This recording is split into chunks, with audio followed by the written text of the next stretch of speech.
Leslie, I have been looking forward to having you. It has been umpteen years since we have gotten a chance to catch up, but I just want to say welcome to the show. And for anyone that doesn't know who you are, how would you even describe what you do?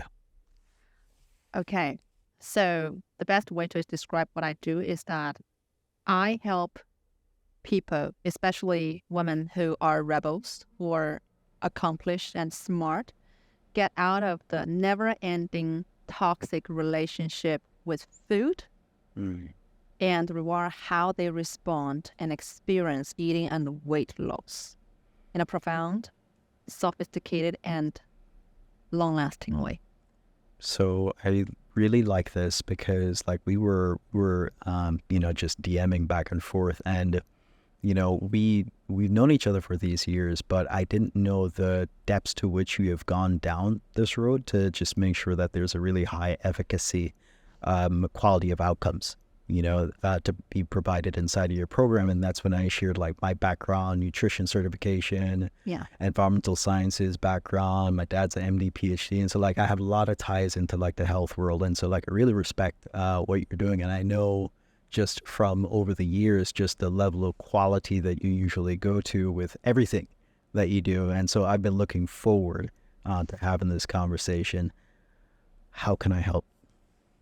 Mark, you know me, like I'm somebody who has big goals for myself, and I know a lot of your listeners do.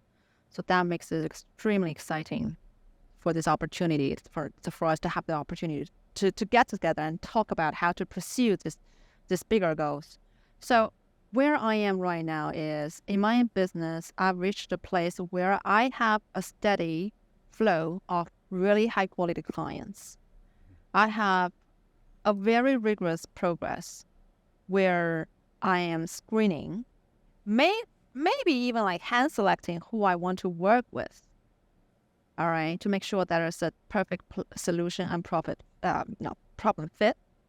Mm-hmm. So my coaching program has been awesome and providing exceptional outcomes for my clients, mainly due to how good it is and how careful I am when choosing who to work with and how much of human touch points I'm able to provide in the coaching experience. I'm doing group coaching.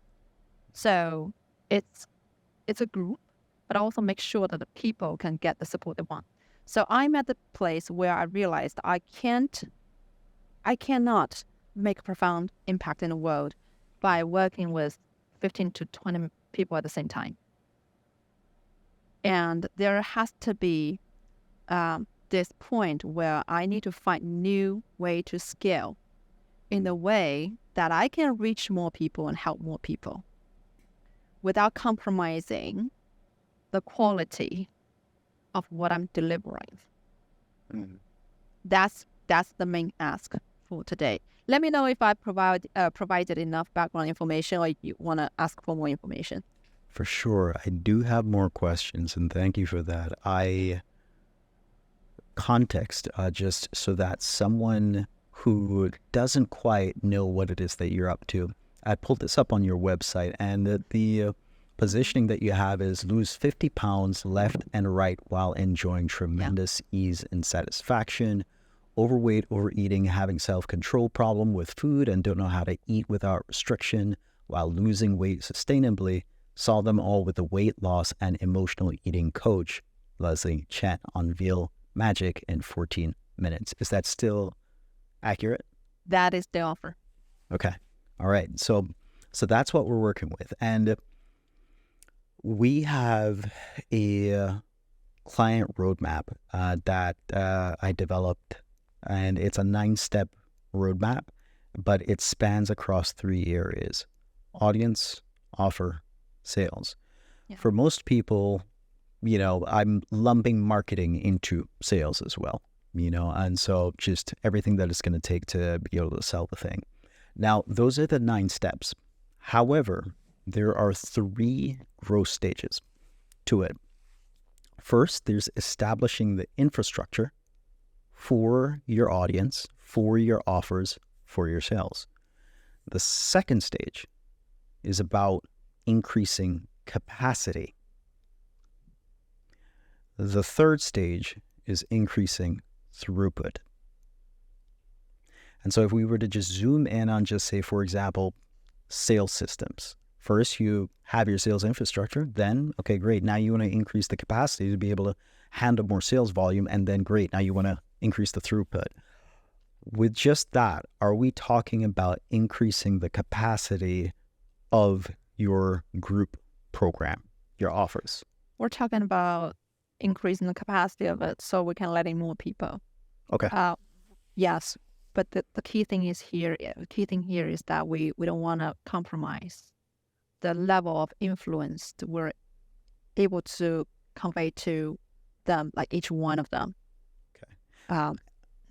By influence, do you mean the impact, the client experience and outcomes that you're having? And also the human experience in it. Because a program like that, a lot of that actually depends on how much support they're actually feeling that they're getting, right? Because it's not like a recipe or a meal plan or, let's say, a workout plan where you can give them saying that, hey, just do it, right? No, there's a lot of people, they're struggling with negative thought patterns throughout the years. And whenever that hits them, there needs to be this very strong support network or support touch point that can help them pivot some of the key limiting beliefs, for example, so that they can get going or move on. That's clear. What if we had to describe, I'd like to, for us to increase the capacity of the program, I want for us to drill down and just outline a little bit more clearly what the impact is that you have on that person and how we get from what I call point A to point B. Sure. Let me show you. Yeah. Let me show you what exactly is being done right now for a client to complete the coaching journey and get the transformation that she needs. The program itself, logistically, there are a few components of it. First of all, the basic information is pre-recorded on the course website, and I use Kajabi to host the program. So it's like in a drip format. They're module after module. They just go in, right? That part can be used for self-study, but at the same time, on a weekly basis, there are currently live calls, one live call per week, and each group has no more than 5 people in it. Okay. Because I want to be able to just individually catch up with them, and we can just talk share it in a very secure environment. But at the same time, on a daily basis, they're keeping some kind of accountability and support structure. It's very efficient. Each person only takes about less than 5 minutes. All right. So if you have only 10 to 15 clients, then that's okay. It's like less than an hour. But when you add up the number, the ability to do that will be largely impacted. So that's another thing. Now, one more thing is that after the person has graduated from this 3 months, what I call immersion stage of the program, once a month, there's going to be one-on-one catch-up currently with me. Well, this is because I want to make sure that they're flying solo very well. Well, right, when life hits them, there is still the sense of being supported there. There's also a midpoint catch-up, which is one-on-one throughout the 3 months immersion, and one graduation call that is also one-on-one. So it's a highly hybrid experience because you have online and one-on-one and group setting conversations. Okay, so these are powerful features that help to unlock the human transformation of your promise. And we're going to return to that because it's helpful context. What I'm curious about is how long does it take? How long does this sustain? How long does it take? The promise on the website is lose 50 pounds, etc. Yeah. So on average, over about 6 months, that is the number, because I have an Excel spreadsheet that covers everything, the tracking numbers, especially because we touch base regularly. So the number is the average amount of weight loss that we see in 6 months is around 35 to 37 pounds. Nice. Okay. That was pre-COVID. Okay. Let me make it very transparent here. And then after COVID, I made a small change to the program. So for the meal plan part, I used to say, try to fulfill it, adhere to it 80% of the time. But now I'm letting in more flexibility. I see. Right? So the speed of weight loss may not be there. But that's really not the focus for my audience, because what they want is to be able to be free and carefree and satisfied around food without overthinking, while knowing they're still losing it. Okay. Progress over perfection. Yeah. Okay. Progress, and also the freedom, because they don't want to be overly focused on that or obsessed with the number. Okay. Yeah. So it's a balance of outcome and experience is what I'm hearing. And also, do you work with, is there an option for them to work with you longer than 6 months? Is it recurring? Is it into perpetuity, or is it a set time box? I've got people who want to work with me one-on-one, and that's like a 6-month package. Okay. But those are like influencers. They're able and they want to pay like 3 times more. Okay. Than the group setting offer.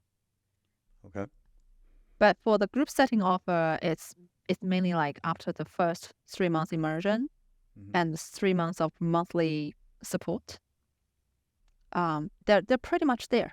They don't need to ask for additional help anymore, because they've already internalized and implemented everything, and they're seeing this thing working like the clockwise. They don't need to ask for more. Okay. All right. So all of the questions, I give you a little bit of the inner workings of my mind right now. All of the questions are around capacity.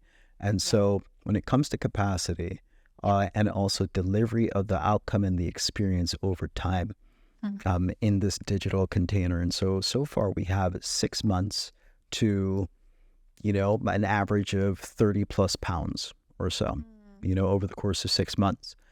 And the thing that I don't have yet is, what is your maximum client capacity right now? I'm telling you, I'm stressed really thin right now. Okay. I'm working with 16 at the same time. 16? 16 right now 16. At the same time. Okay. Right. And when I say I'm stretched really thin, it's because things are everywhere, right? So for example, even though it's group setting, but you don't know, you have no control almost as to how many monthly catch-up you're going to have for previous clients who graduated. Oh, I see. Right? And how many midway conversations there's going to be. And how many other type of things, right? And plus the day-to-day thing. So I thought about outsourcing part of that. So the conversation, the inner conversation is more like, should I remove part of those services? Are some of them really necessary, right? Or can I outsource some? But each of them have their pros and cons. But that's, to answer your question, 16 at this moment, and that's the max.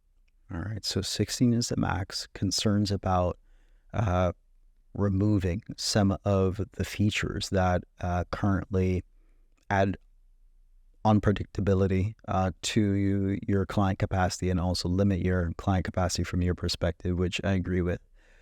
But also the trade-off of course there is whether or not it would lessen the client experience, and then also would it negatively impact the outcomes. Okay. Have you tested it yet? Tested those assumptions? Some? Yeah. No. Okay. There's a fear of testing them. Yeah. It's like at some point, because whether or not we turn it into a more scalable thing. Yeah. So for increasing capacity, right, there's really only 2 or 3 ways to do it. Either you're going to increase capacity with more people. Yeah. Or you're going to increase capacity by re-engineering the system that you're using. Yeah. Or you're gonna, can actually restructure the system to just increase capacity, or we can make the system like more efficient. Yeah. Like those are the three things. But all of those require change. Yeah. I think before coming into the conversation, I was thinking about this question. Do I have to give something in order to get something, right? I think the answer is for sure. Now the question is which part to give, which part to sacrifice. And I hear you completely. You're talking about testing because that's the thing you probably won't know unless you test it. Yeah. That said, there are ways to make tests less risky. Okay. So you don't have to change things for your existing clients.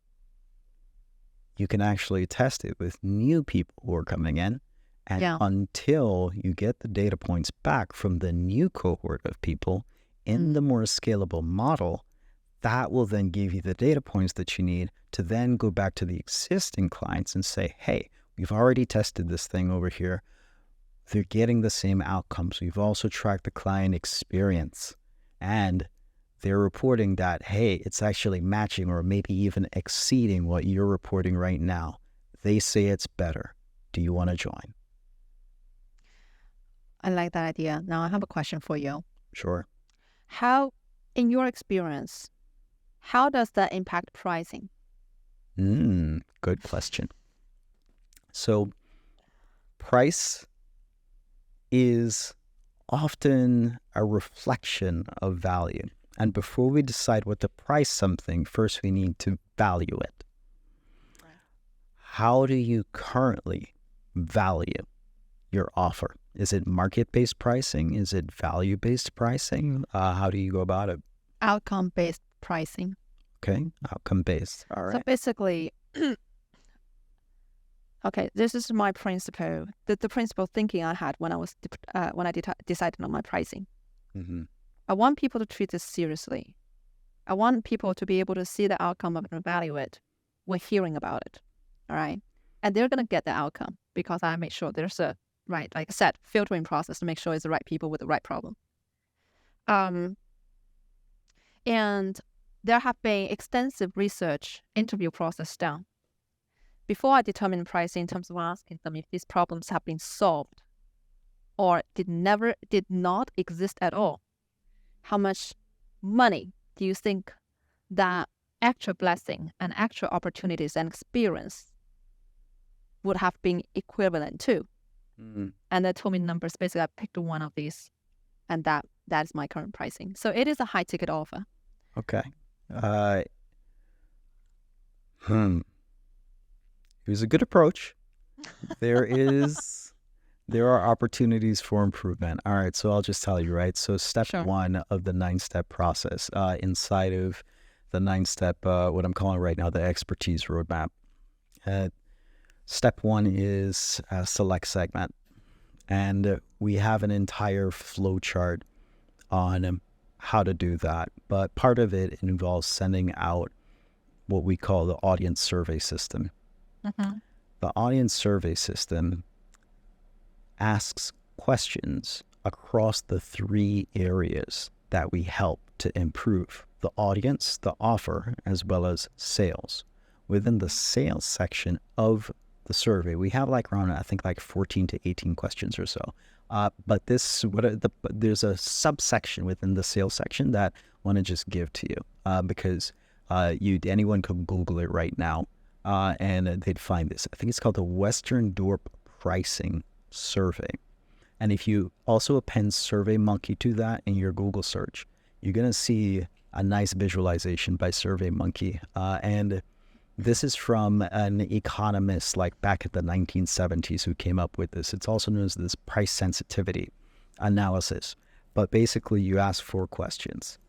And what that allows you to do, you ask in a very specific order, but just here's the general phrasing of those questions. What price point is this too expensive that you'd never pay for it? At what price point does it become a good deal? At what price point does it start to become like an amazing deal? And at what price point does it become so cheap that you'd never consider it? Yeah. You would never consider it. Never So consider cheap it. that you would never consider. Oh, Correct. And what that does is it gives you a price testing range. Now you know the upper limit that you shouldn't go above, and you know the lower limit that you shouldn't go below. that's interesting. Okay. Yeah. And it works for any offer. Mm. There's other things. What makes it different, my addition to the field is that, yeah, those pricing questions are good. They're solid. Like Alex Hormozy, author of $100 million offers, $100 million leads. He uses it every single time he goes into a new business as well. I've been using it for years as well. But a limitation of it is that it doesn't assess the audience and the offer and other components of the sales systems. But if you ask questions now, if you have a high volume of responses, you can now segment in a very, very advanced way. For example, if you asked about, hey, what about these different offer formats? Like, do you want a group program? Do you want one-on-one? So on and so forth. Just imagine if you had that, and then you could filter by price. That just gives you so much information.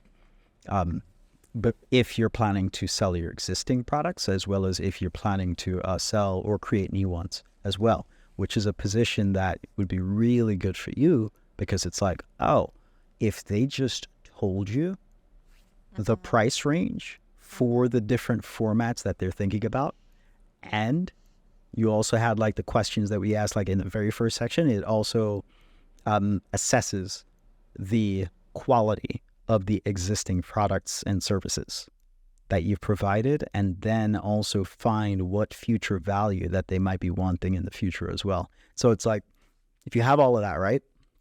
So let's say you ask them all of that, and then they just tell you, you can then also ask that to people who haven't worked with you yet. Yeah. So subscribers on your email list, and people who have already worked with you. And so now you have your buyers and leads giving you information, and then you can compare the two segments. It's just really, really helpful to be able to do that. And that removes any guesswork from, am I charging the right price, wrong price, Right. low price, high price? So, Mark, can I ask you a follow-up question on that? Because I've actually been thinking about offering a different offer. I don't think I'm going to, in the short run, change the price of my current offer. It actually works pretty well. Nice. And when I say it works pretty well, I'm talking about the enrollment rate. It's like 70%, 70%. Okay. So I know it works. I probably undercharge a little bit, but let me finish with this question first. If it is 70%, right? Now thinking about it. Yeah, I'm glad you caught it, because I was about to tell you. Yeah, I'm like, well is relative. So just a sure. quick thing on that, and we'll get back to the question that you were Sure. getting ready to ask. High conversion rates, high enrollment rates can be very good, but it's a fit between a selection of the right audience, That's along true. with the right offer, and Very then true, also the right sales process Yeah. as well. They all go into like effect. I agree. So just adding to that, I think that's totally a good point, a legit point. Before, my enrollment rate used to be anywhere between 20 and 25%. That was up until 2021, 2022, 2021 actually. And then I really shifted the message that attracted a different audience. Because my previous enrollment calls could be crazy. Like you got people saying that, hey, I'm telling you this pricing, and they're like, who do you want me to hurt? Just kidding. I did hear crazy stories like that. It didn't happen to me, I'm glad, but there are a lot of people, diversity that you have no control of. Then I really refined my messaging to make sure that it only attracts and only speaks to a specific group of audience. So I'll give you an example. Instead of talking about things that you can have, right? If you have solved this problem, what's been the benefit of it? I started talking about feeling life being set back by this problem. You work really hard, right? You are a high achiever. And because of this, you're not able to live the fullest potential. So just one of examples. So that shifted the entire enrollment process. I'm not doing as many calls as I did before now. Okay. But I would say the prospects that come to my calls are pretty highly qualified. That's excellent. Yes. The positioning shift makes sense to me. The psychology of it is very, very sound because you're speaking to people who are motivated to make a change in and they their want life. to make They're a change already now. ahead. Yeah. They want to make a change now. And there's also something I did in a lead generation that helped as well. Before it was Facebook ads. Yeah. Right? So basically, these people are passively receiving the information. They scrolled in, they watched the webinar or something. They're interested in coming. Now it's SEO. So people who search for that keywords are those who are looking for the solution right now instead of tomorrow. Yes. Right? So you are an SEO expert. You know that difference. So this all have created a shift in enrollment rate, conversion rate, right? Now, let me go back to the question regarding surveying. I am considering doing a different offer for the same problem, but it's not going to be a full-fledged immersion program. It's probably going to be a lower ticket offer, right? That speaks to the very same problem, but the client experience is going to be very different. So let's say if I send a message out, I'm saying that I say to my audience that, hey, I'm developing this new offer. I'd like to see what your thoughts are in terms of, right, the pricing and format of it. Will there be cannibalization going on between my current offer and this potential offer? Because now those people who were ought to be in the immersion offer, right?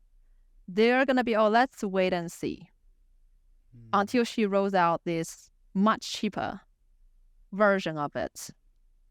Because before they come to your call and know exactly what the high-end offer has to offer and the transformation that it's going to lead to, they have no clue. And they're comparing pretty much based on right data. What's your thought on that? Without us finishing the earlier part of the conversation that we had started, it will be difficult to answer this question because it's ultimately differentiation of value between two offers. And it's something that comes up all the time. We need to do just a little bit of clarification of the value that's being provided for the existing offer, and then a little bit of ideation on what the value would be for the other offer. And so I have a couple clarifying questions for you. Sure. Here's an ad lib. I help blank get blank in this amount of time. Fill in that sentence. I help intelligent, driven women accomplish complete food freedom and get rid of the obsession towards food and weight while losing weight, right? And all those things set up and reset within less than 10 weeks. Okay. So cool. We have the timeline. We have the communication to the ideal client, and we also have the promise as well. Yep. All right. Now let's make it shorter and sharper. You had descriptive language. I noticed that you did not share the 50 pounds in that variation of it. Yeah. For the 10-week version of that value proposition. And that is on purpose, by the way. Okay. Tell me more. Well, in the past, because I tested different copies, I said ad copies, right? Mm-hmm. whenever I put the focus on a 50 pounds, I can mention it, but if I focus on it, then it's going to attract people who are Mm-hmm. pretty heavy with a dieter's mentality, and they just I want see. the other diet that is going to get them the number. They're almost desperate. You see what I'm talking about? Yeah. So I'm kind of muting that a little bit. Yeah, you're Because- disqualifying by doing it this way. Right. Yeah. Okay. Right. On my website, I keep that language because, well, those people who have got onto my website, they already have acknowledged that they have a food addiction issue based on the content for SEO Mhm. or advertising, right? So when they come to my website, 50 pounds of weight loss is just an added benefit. They actually don't care as much. Okay. But they want to have the freedom. Give me the statement one more time. Sure. I have highly intelligent and driven women reset on their food that no, let me go try this again. Yeah, go for it. I help highly intelligent and driven women remove the obsession towards weight and food so that they can have a life where they no, that's not what I said at the beginning. But basically It's it is a about little getting different. it's about getting fit without that burden, and you're just getting fit organically while Okay. having unbridled food freedom Okay. within 10 weeks. So what if we just, this is something you would test. I help intelligent women have habit-free, and there was another key phrase that you said in there. Food obsession? Food freedom. Food freedom, yes. I help intelligent women Yeah. have habit-free food freedom. Love it. It's like we just like get it a lot shorter, a lot crisper, a lot tighter, and then we use that to like start playing around as like one of the lead positionings, which you could roll out, Facebook ads, Google ads, SEO, whatever articles, and test it on sales calls, enrollment calls, just email subject lines everywhere to see how it resonates, and split test it against what you've been using before in any of those channels, to then see what gets more clicks. And then further testing of that is then when from that cohort of testing to see if it still attracts the same quality of candidates to get onto calls, so that you know that there isn't a drop in the ratio of the right fit candidates that come into your program, onto your calls and stuff like that. That's how we then make sure that, all right, we have this higher converting positioning, messaging that you can use everywhere, and it's getting the quantity of people you want and the quality of people that you want. Yeah. Yeah. How about say, like, because this is what I've been saying multiple places, getting a head-turning body while enjoying unbridled food freedom. It's good. Okay. Head-turning body while enjoying unbridled food freedom. Do they use the word unbridled? Does that resonate with them? Yeah. Unlimited, Okay. Unbridled. Yeah. Okay. All right. So if that's testing well, then I would test those two against each other. Okay. Head turning versus, habit-free food freedom. Yeah. There might even be a third variant in there where you try to combine all of those concepts. Yeah. That would be very much worth testing. I know we kind of went down a little bit of like the sales, into the sales portion of the system, but I want to also circle back into the offer and building the capacity of the offer. Yeah. So the positioning is actually helpful for us doing that too, right? So if we know that that's who we're helping, that's how we're helping, that's what we're helping them with, then for increasing the capacity of it, I would want you to model something that has the capacity of like at least like 25 or 50 new people per month. Like that's I don't know if you remember Zach Arnold, but if you go, do you do? I think I do. Yes. All right, awesome. So by the time your episode airs, his episode should be out, and one of the cool things from that episode is him building a $1.1 million coaching business from a list of 5,000 people. What? Yeah. One plus one? What do you by that? Oh, $1,100,000. I know. Yeah, it's an incredible Wait, result. is it the guy that I remember who is? Let me just quickly check. Yeah, you go on my website and you go to the results page. He's right there. Yeah. Okay. So Yes, we were in the same yep. group before. Yes, absolutely. And Yeah. wow, well done. So You're one of the crushing things, yeah, he really is. He's a fantastic guy. And one of the things that he and I worked on extensively together was building a scalable group coaching program.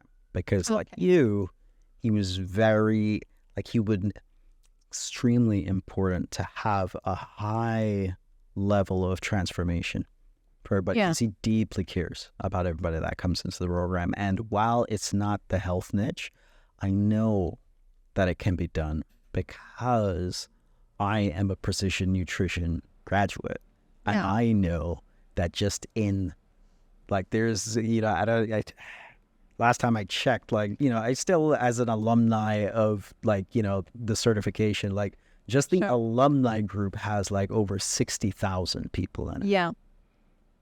Remind me, what his offer is? Who's Zach? Yeah. Well, there's a few things, but the general niche is he's helping people find a bit of their dream job in Hollywood. Oh. Yeah. So, but there's way more. That's an oversimplification of it. But all that's to say is it's possible to develop metrics, success metrics, and all the things and everything. And it's very possible. I heard everything that you're sharing around the structure of the program earlier. Yes, some of those touch points could be removed. Yes, you could reduce the amount of time that is spent within those touch points. Yes, some of those touch points could be converted from one-on-one touch points to group touch points. Yeah. And having a limit on the amount of people. And there's some of the earlier touch points, there's touch points you haven't even mentioned yet that I know that probably exist within your program that could be converted to a 25 per person per call touch point. And there's you're talking about live calls. Yeah. The weekly. Yeah. There's I know it because I've done it. You know what? I know you've done it. And I think part of it, this is also something I wanted to discuss with you today, Mike, is I think part of that is me holding on to the reins so tightly, right? Because I don't want to allow any mistake. I wanted to make sure it's a perfection mindset that is holding me back. And when I was thinking about the preliminary statement that I made in terms of not sacrificing the experience, the question is, who says that's going to compromise the experience of the clients? Exactly. Maybe they would actually enjoy it better. Now so it's we're getting assumptions, right? Yes, that right there is the key word. I was about to say you beat me to it. Assumptions. One, being able to recognize what the assumptions are, and then being able to test the assumptions. Yeah. And also de-risk the testing of it. And I actually want to respectfully disagree with you on one thing about the whole perfectionism thing. I don't think that's bad. It is part of what has allowed you to create a high quality program. And I wouldn't call it perfectionism. Maybe it is. I'm not a psychologist, but there's nothing wrong with having high quality standards. I agree. revised. Remember back in 2017 when we first met each other? Mm-hmm. No, 2016. That was like a second version. And now there have been 12 different versions. Just to get to that point where I'm confident this is the journey that takes them every step of the way, one milestone at one time. So there has been a lot of thinking and fine-tuning in place. And that was driven by wanting to be, honestly, I consider myself at a leading spot of the industry in what I'm doing.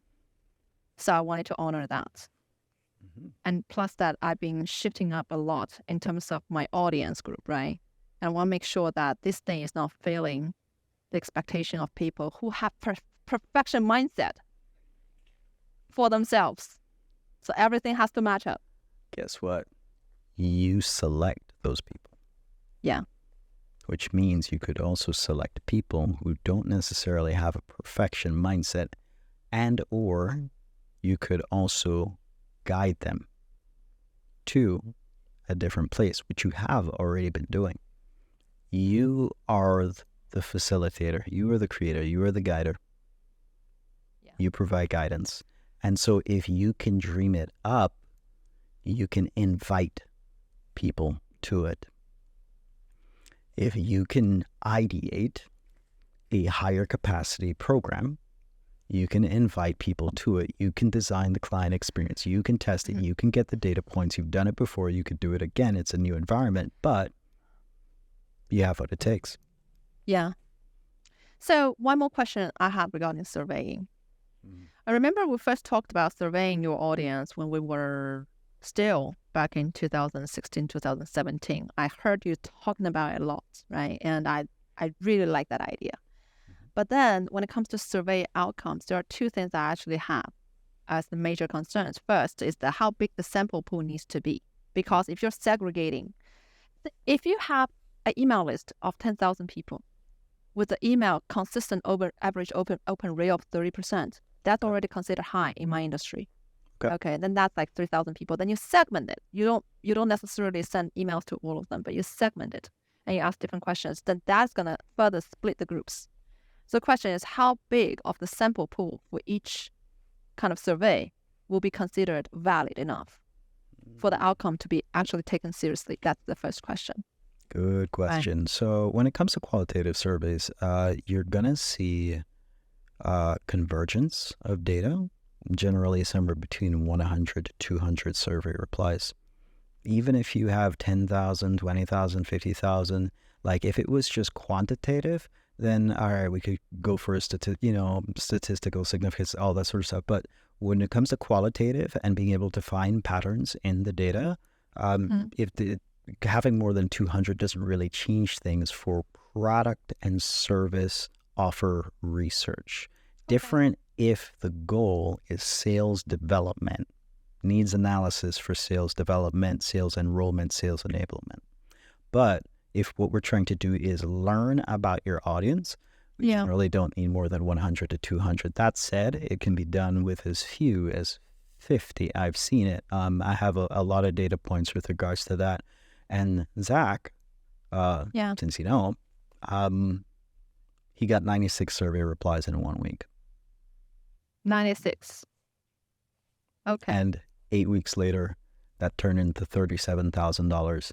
8 months later, that turned into $200,000 in additional revenue. Okay. That's pretty powerful to know. Because whenever we're talking about survey, I was thinking about at least, like you have a sample size of 2,000 responses. The other question I have regarding survey response is that in terms of an individual response, right? How much trust we should actually give into it? The reason why I'm asking is, I don't know if I've shared with you, but before launching, that was many, many years ago, I went through this, it's called immersion, right? It's an immersion phase. Yes. Where you interview people and you ask them, would you pay for it? How much would you pay for it, right? And what I ended up finding out is that sometimes the people who say that I'll pay $500 for it, they don't buy. And So I come to realize that what they say does not matter all the time compared to what they do. And those who say that, oh, I'd like it to be, I can buy, I'll be more than willing to buy at $1,000, right? And they will come to you saying that you offer discount. Can we do 500? So that gave me the question, how serious should we be for individual questions? There's a couple variables here to pay super close attention to. The first is the quality of the questions that are being asked inside of the survey or interview format.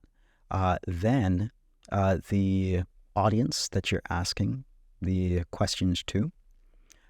And then the how long you take to then make the offer afterwards, and then the quality of the sales process as well. That's quite a bit. So let me narrow it down for you.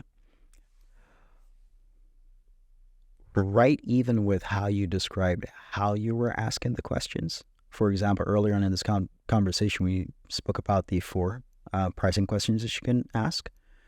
Even just asking those questions in that specific order yields a higher quality answer. Yeah, I see. And with the surveys that I've sent out and everything that I've seen with everybody that I've tested, in some cases, people pay less than what they said that they were going to pay. However, in many cases, they pay more. And consistently so. So it evens out. More than evens out, actually. So, for example, for another client, the survey said that they were willing to pay like $27,000. They ended up paying $30,000. But that was just from the people who responded to the survey. Your email list is much bigger than the number of people who respond to it. Yeah. And so there's a lot more revenue.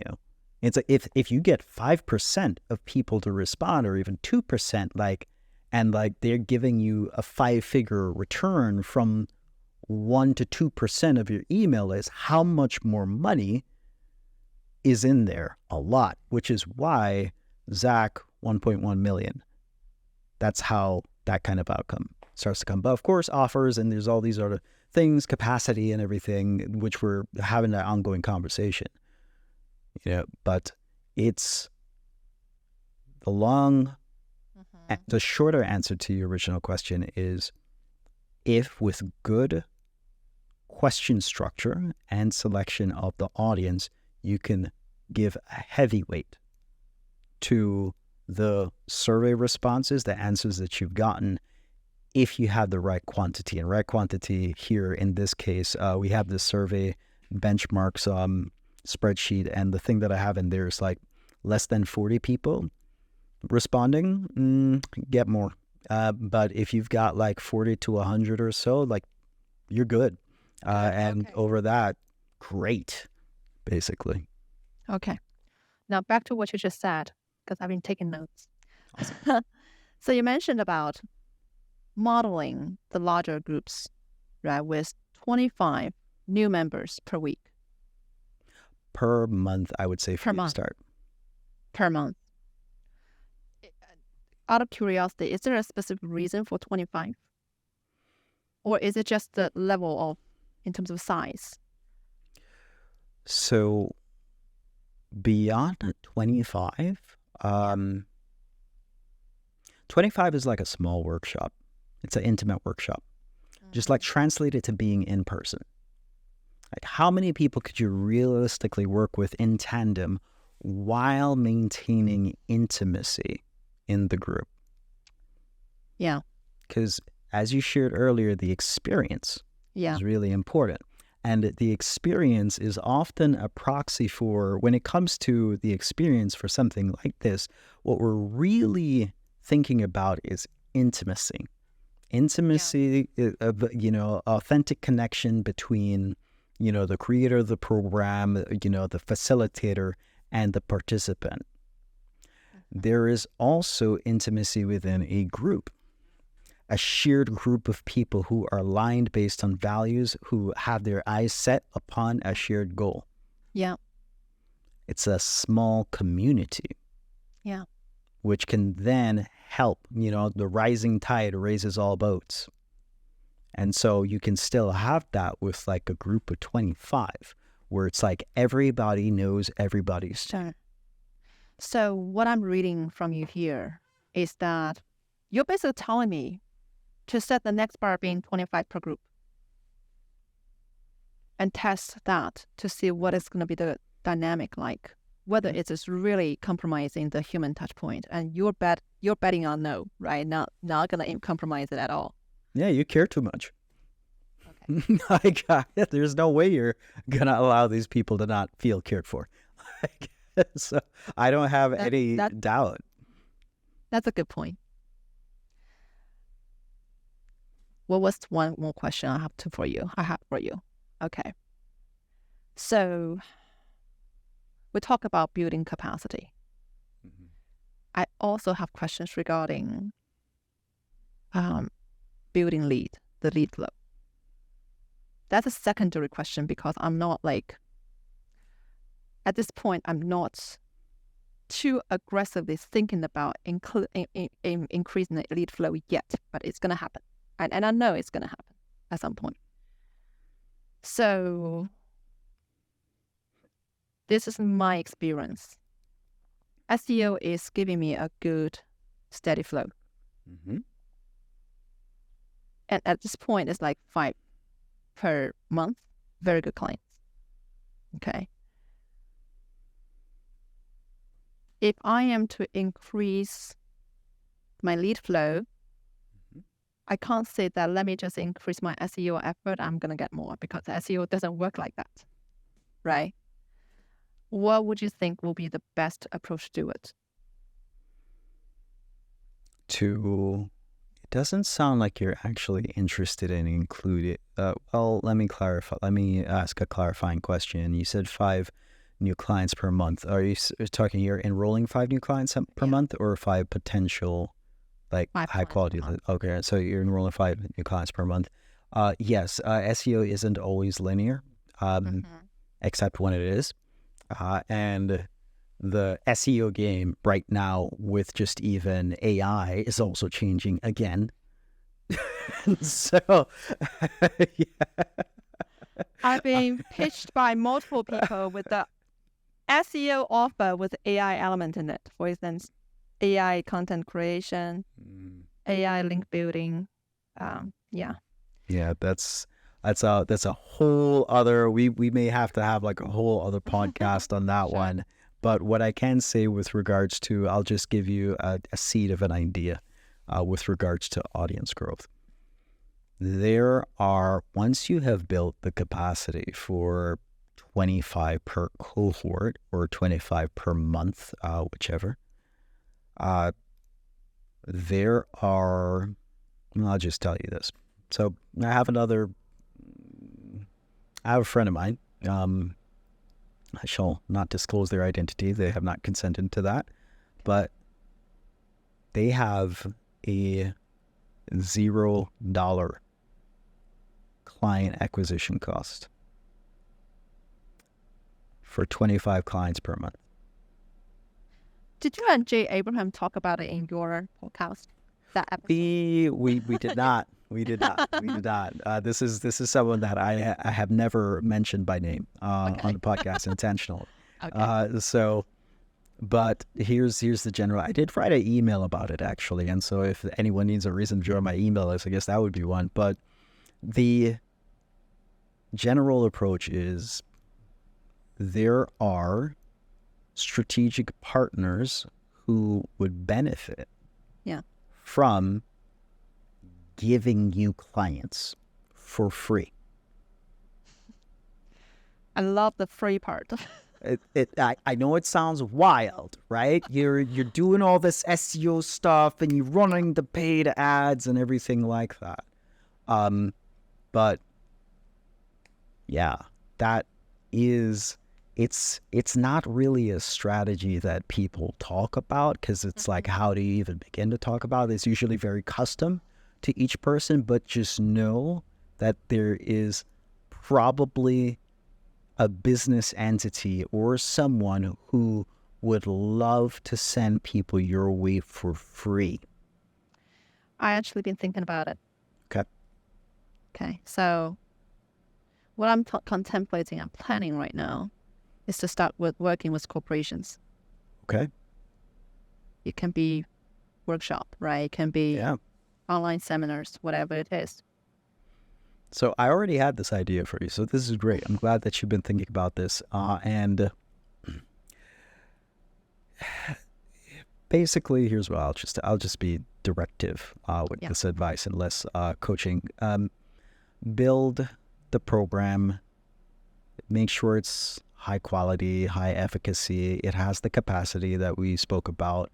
And then it's like, yes, you can continue with the B2C marketing approach, business to consumer, but there's an entire B2B market out there as well where they would just fill like your programs. And it's like, instead of trying to sell one person at a time, if you sell one organization at a time, they potentially send you 25 people per month for a year. It's a different kind of game. And I kind of know who to reach out to be the middleman. It's like, it's like you do that, and with one signature, one negotiation, Right. you have just handled the client acquisition for the year. Yeah. And you now have, 300 new clients coming in for the year. Now I have to think about what is the version to give to the corporations. Because it might not be the 10-week version. That's fine, but cross that bridge when you get there. First, build the capacity of being able to handle 25 per cohort or 25 per month. Yeah. Capacity comes before the scaling of the lead generation efforts, right? I think so. If you're doing B2C, I would say they happen in tandem, in parallel. Yeah. But if you were doing a B2B play, you need to actually build the capacity first. It's not something people talk about. Absolutely. Because they're not gonna trust you if you can't handle the capacity. And I love that, because if they don't know you before, right? Mm-hmm. You kind of, when you pitch them, you kind of need to answer all the questions they might have already. Yeah. And also mitigated all the risks that might exactly for them to even consider talking to you. Absolutely. Wonderful. Mm-hmm. I don't have any other questions now. I think I got a pretty good clarity in terms of what's going to be the next step. And the first step is bumping up onto 25 per month. I love this. I was going to say per 10 weeks. So it's going to be per cohort, but I'm like, okay, I know I've been overcarrying. So what about just challenge, right? And challenge myself and bumping up to a higher level, like 25. I give you one advanced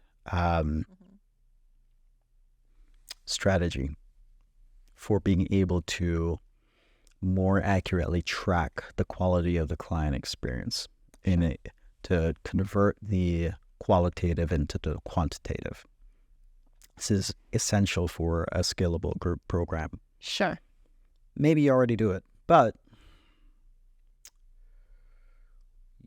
the thing that you are measuring, the macro metric that you're measuring when it comes to client experience, is emotional change. Yeah. Absolutely. Before and after and during.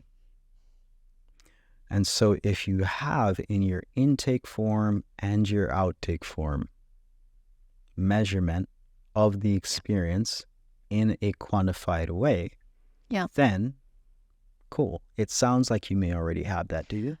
I have questions on emotions related experience in terms of where you are emotionally. But I ask them in the way that if you're invited to join a high school reunion right now, what's your thoughts on that? How likely do you feel like excited to accept it, right? Mm-hmm. So stuff like that. But I don't know if it is quantified in the best way possible. I got you. Because when it comes to this, it's a little subjective, right? It is, and as every experience is, by definition, it's subjective. That said, it doesn't mean that it can't be measured. I'm going to give you most people know me on the survey side of things for, things that happen before people buy, either research or like sales development. They don't know that I also have a whole set of like survey things that we do when we're increasing the capacity of a program. And here's one of the things. What you ask them why they signed up, what challenge or opportunity. Yeah. Great. Now you ask them what emotion they're feeling about that. Then they're going to name the emotion. Yeah. Now, how intensely do you feel that? Now you get the quantity. Yeah. 1, 2, 3, 4, 5, or whatever the case may be. Then Sure. you've now defined the quality, and now you know the quantity. And so then at the midpoint or the end point, you can axe it again to now have a clear before and after. Yeah. That is essential for the evaluation and ongoing tracking of success for any scalable group program. Yeah. Emotions. Yes. Yeah.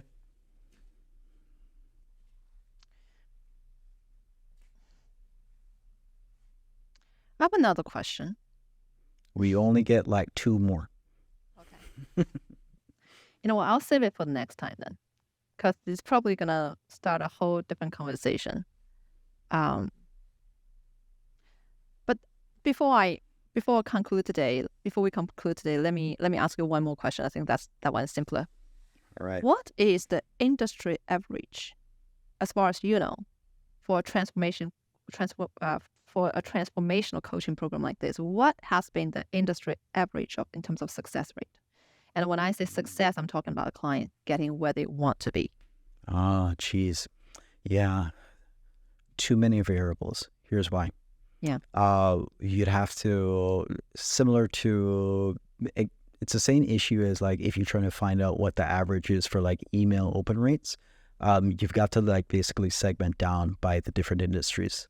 Sure. It's like what is the transformational, success rate for programs in health or like career or business. And then you also have to do it by, there's all these different dimensions. Yeah. So let's say mental health and health in general. Yeah. People don't report on the numbers. That's true. So I guess there's a limitation on that for data collection. What you can do though is there's different kinds of benchmarks. There's external benchmarks, which is what we're talking about here right now. There's also internal. Yeah. And so you have most likely an established internal baseline of success. Yeah. And if you're like most people, you want to maintain and or increase that baseline. And so you are the success benchmark in that sense. You're trying to beat your personal best as if you were in the gym or something like that. Yep. Absolutely. The reason why I'm asking is because I do have this currently. Okay, this has a lot to do with scaling and capacity here. I currently have the commitment saying that if for any reason you're not getting results, you're not getting the success, I'm here to work with you one-on-one to get there. It fortunately, so far, like it's been 3 years since I offered that, and I remind them that there is this option. But since I'm so great at handpicking who I work with, and they all get great results, I haven't got anybody coming back to me for this yet. Mm-hmm. But when I'm letting in more people and I'm handpicking less, then there might be difference. So is this redundant? Is it unnecessary to promise that. If what I'm saying is, if the average success rate or even follow through rate of the program in the entire industry is like, let's say 30%, and mine is like 95%, it's already good enough. Yeah. Way better than, right? So should we just ignore this going forward? It is a multivariate question. Here's some of the things. One, there's your philosophical values as far as like why you want to have that guarantee and stuff in place. And also there's how it affects your business metrics as well. And typically, if you're looking at it, the function of a guarantee purely for the purpose of sales, it is risk reversal to then increase enrollment rates. Yeah. That's typically what the purpose of a guarantee is there to do. However, that is now assuming that your people need risk reversal. They don't. They never ask about it. Yeah. So then it just might not matter. Okay. And just like that, boom, we will challenge every assumption. And we're just I going feel like I need to make a list of all the assumptions I'm making that are holding me back potentially or scaling. The thing that I tell people, that I've told people for years, is the most talented neurosurgeon can't operate on their own brain. It's hard. Yeah. I work with neuroscientists and psychiatrists. Perfect. And they're like, wow, I'm doing like a brain scan myself. Sometimes they do make that comment like during our weekly calls. And I'm like, yeah, exactly what you just said. You can't treat yourself. Yeah. Trust me, I've also worked with neurosurgeons. Yeah. I 1000% resonate. I have a couple questions for you before we close up. Absolutely. I'm ready. We spoke about a lot today. What are some of your top takeaways? Gosh. Do I have to choose one only or? Oh, please, go for it. Okay. Yeah. First of all, assumptions that we talked about, right? The major distinction. Probably overcaring. Probably worrying too much, probably thinking too much. So that's number one. Two is that, in line with that, right? 25%, 25 should be the next milestone to look for when it comes to the size of the, not cohort, but monthly enrollments. I believe in what you said. I believe there is a way to still maintain the balance at that number because it's not an extravagantly large number, right? Yeah. And the third thing is about surveying. It's, I think, one of the biggest, I wouldn't call it roadblocks, but something that was holding me back from doing all the surveying thing meticulously, which is actually needed for the business to scale, right? Is, first of all, I had some certain bias against the data, given the experience I've shared. Two is that I felt like, whatever you are collecting, if it is less than 1,000, it would not be significant at all. But I think you explained it pretty well, right? And also lots of the other thoughts in terms of how to scale the lead generation part, right? The B2C, B2B pretty much confirmed my idea. And I loved it. So capacity has to go, something you just said, capacity has to go hand in hand with, sales and lead generation when it comes to scaling, right? For B2C, but for B2B, absolutely, capacity has to come first before even making a pitch. Absolutely. So everything we talked about is highly relevant to this question I had in mind before coming in.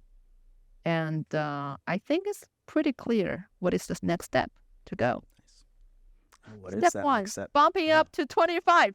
There we go. Bumping up to 25. Yes. Right? And then the second thing I would do is to start testing, start surveying my list and to see what might be the next product idea and price range for that. So there is also a chance that I don't need to do much about my current program right? But I can start a different offer for a different value proposition and scale in a different way. So there are so many possibilities here. Love it. Love it. If you could go back in time to Leslie of 2016. Gosh, that's a tough one. Yeah. What advice would you give yourself knowing everything you know now? Yeah. Sell earlier. Sell earlier. Stop. Immersion took me 6 months. Mm. Well, I was able to start accumulating and letting in clients at that time, but it's still like at the later stage of it.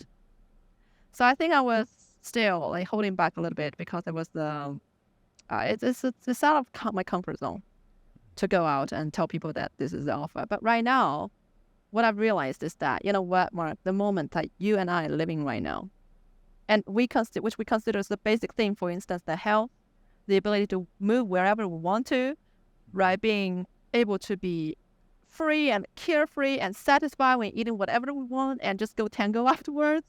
It's already a dream. It's actually a dream of millions of people, tens of millions of them, right? And they don't know if there's a solution. Some of them already lost trust, lost the belief that these kind of things can be fixed. But if you just go out and tell them there is no option, there's a solution, that alone already, right, help them a lot. Yes. So when I say you should start selling early, like I should have, that 2016, Leslie Chen should have started selling earlier. That's what I meant. You should just go out and stand up in front of those people and say that, hey, there is a solution. But now it's up to you whether you want to take it or not. This is the solution. Love it. I have a follow-up question to that. Absolutely. If we could go forward in time by like 5 years, what do you think Leslie in the future would come back to tell you right now? You've done everything right. You've done everything right. You've taken all the lessons and you've taken all the steps. And definitely no criticism. So I have a counter potential alternate reality. Okay. For you. Love it. Go ahead. Current Leslie told past Leslie, sell faster. I wonder if future Leslie would tell current Leslie, build faster. Oh, could be. It could be. Yes. Maybe. Well, yeah. Talking about that Arnold, right? We were in the same group. And actually, I've been through a number of business masterminds in the past few years. And I've seen people doing that a lot. You know, some people are like, oh, we're making like multi-million, multi-seven-figure this year. And 2 years ago, I was like only making like $60,000 per year. I've seen that a lot. But every time when I look at that, like those success examples, like these stories, I didn't feel they were that relatable. They were that relevant to me. Not because they are unreachable. It's more about I'm kind of person who believe in building the core. I don't know if you're familiar with horseback riding. Not too much. Okay. So when you're riding a horse, a lot of people mistakenly think that when you're holding a rein, that's your security. That you're using the rein to kind of secure yourself. If something happens, you just make sure that you're holding it and you won't fall. Yeah. It's not even like that. The rein is like for you to steer, just like the steering wheel on the car.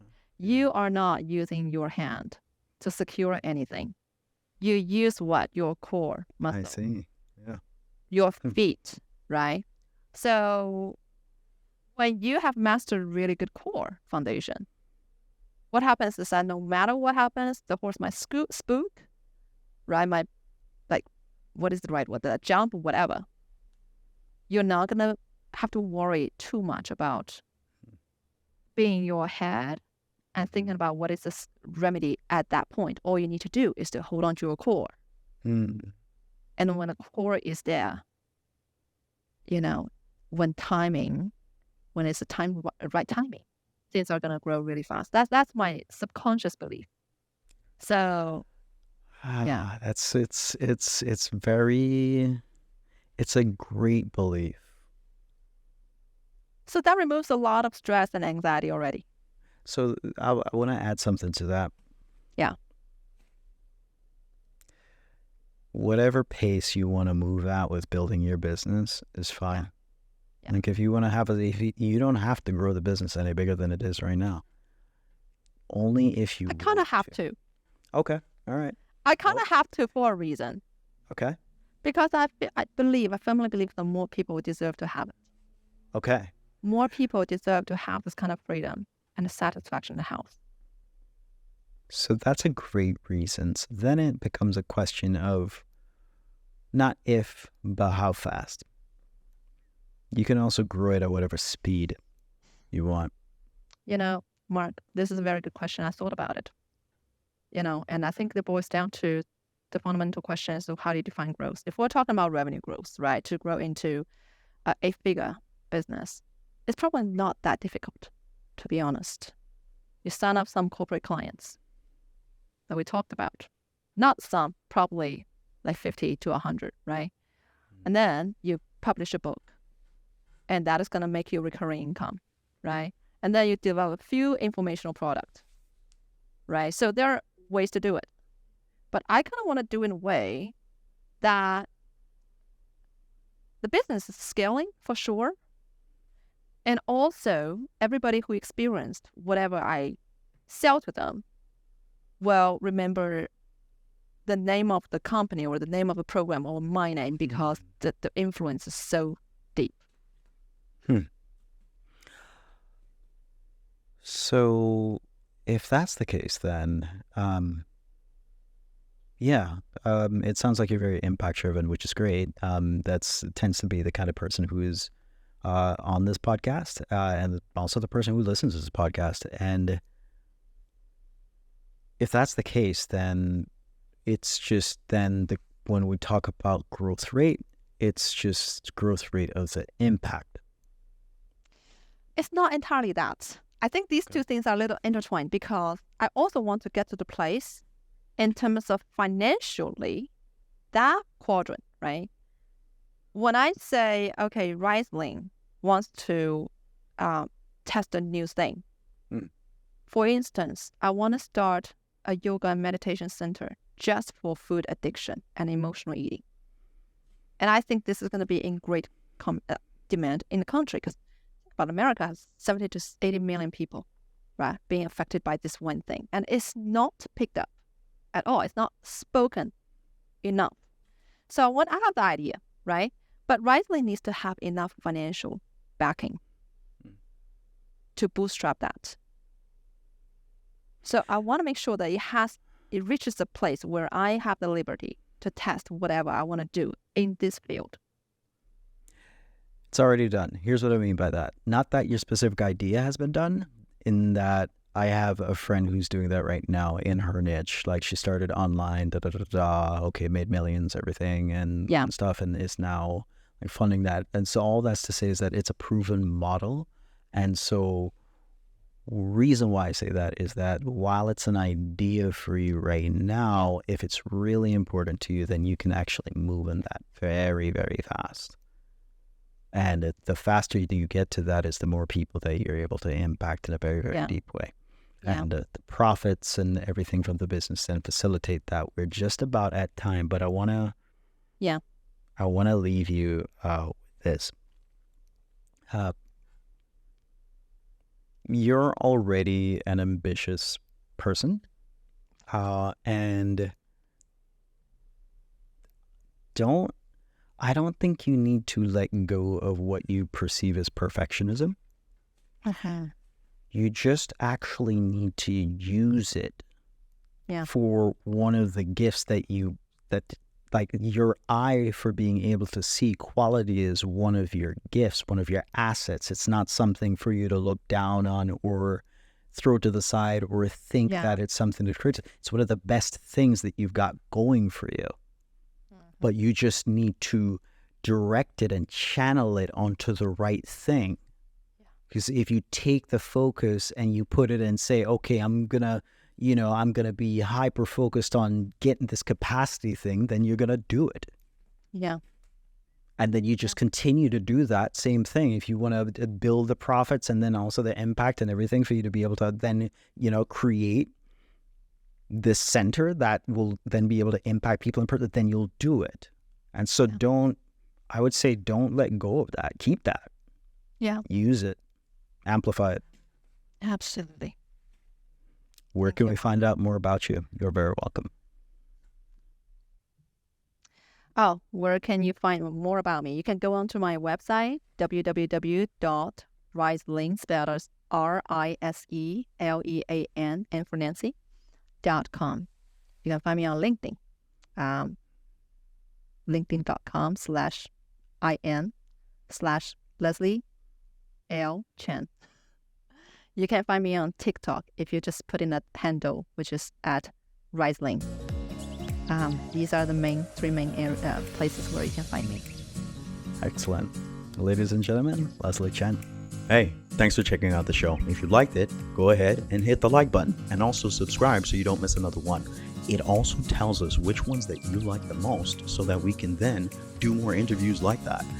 If you want to go from idea to implementation though, especially if you're wanting to productize your expertise so that you can scale your impact on your clients and of course grow your business, then join our email list. There we're going to talk about how modern consultants can productize their expertise so that they can have a greater impact on the world around them and live life on their terms. If that's up your alley, I hope to see you on the other side. Talk soon.